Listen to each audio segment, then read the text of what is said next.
non loin de ce qui précède. On va parler en ce moment donc de, bien entendu, de la commission nationale des travaux d'intérêt public pour l'entrepreneuriat et l'emploi, qui a donc organisé un atelier de formation à l'attention donc de 9 maires de capitales provinciales. Il faut dire simplement que la clôture de cet atelier s'est déroulée en présence donc de 3 membres du gouvernement Isosé Ngondé.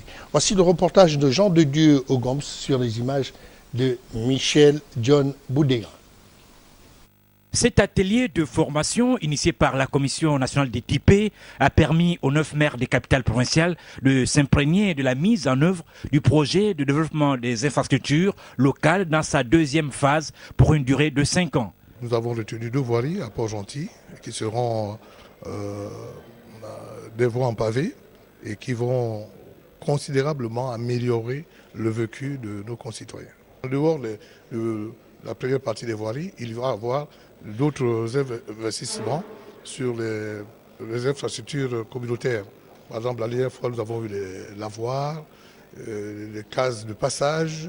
Mais cette fois-ci, ce sont les populations elles-mêmes qui vont déterminer leurs besoins. Quelles sont les attentes de la Commission nationale des TIP? Le PEDIL 2 est une suite du PEDIL 1.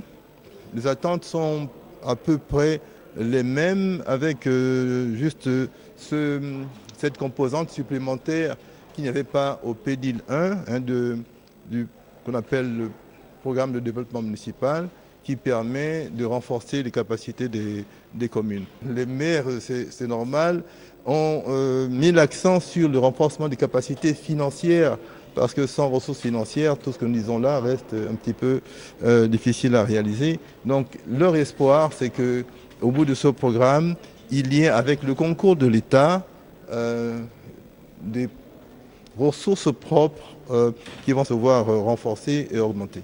Cette seconde phase du projet de la Commission nationale des TIP vise entre autres à traiter le problème d'accès aux services de base dans les quartiers sous-intégrés des villes et de renforcer la capacité de ces dernières.